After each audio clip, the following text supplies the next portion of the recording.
بسم اللہ الرحمن الرحیم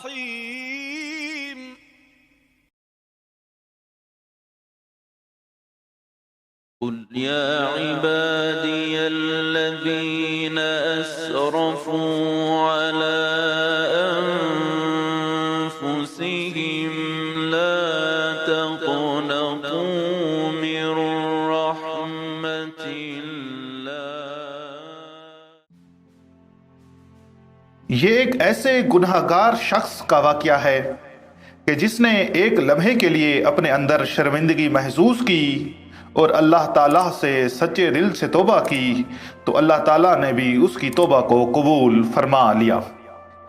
یہ اس وقت کی بات ہے کہ جب شراب کے حرام قرار دیے جانے پر قرآن کی آیت نازل ہوئی کہ اے ایمان والو، شراب اور جوا اور مقدس تھان اور پانسے سب ناپاک شیطانی عمل ہیں، پس اس سے پرہیز کرو تاکہ تم نجات حاصل کرو۔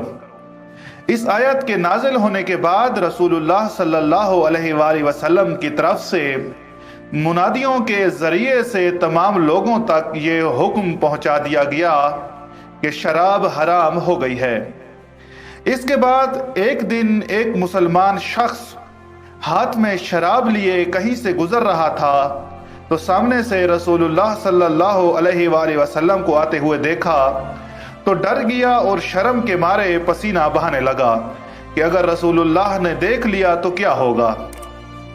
پس اسی حال میں اللہ تعالیٰ کی طرف توجہ کی اور دل میں اللہ تعالیٰ سے عہد کیا کہ اے پروردگار، آج کے بعد شراب نہیں پیوں گا، مجھے رسول اللہ صلی اللہ علیہ وآلہ وسلم کے سامنے رسوا مت کرنا۔ پس اچانک دیکھا کہ رسول اللہ اس کے سامنے ہیں۔ سلام کے بعد رسول اللہ صلی اللہ علیہ وآلہ وسلم نے پوچھا کس برتن میں کیا ہے؟ تو لکنت والی زبان سے کہنے لگا کہ یا رسول اللہ، اس میں سرکہ ہے۔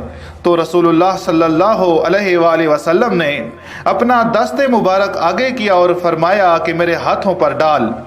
تو اس شخص نے کانپتے ہوئے ہاتھوں سے جب رسول خدا کے ہاتھ پر ڈالا تو حیران ہو گیا کہ یہ تو واقعاً سرکہ بن چکا ہے۔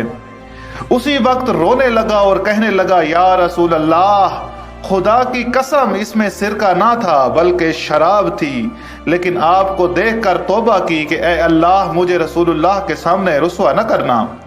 رسول اللہ صلی اللہ علیہ وآلہ وسلم نے ارشاد فرمایا، اے شخص ایسا ہی ہے، جو شخص اپنے گناہوں سے توبہ کرے تو اللہ تعالیٰ اس کے گناہوں کو نیکیوں میں تبدیل کر دیتا ہے۔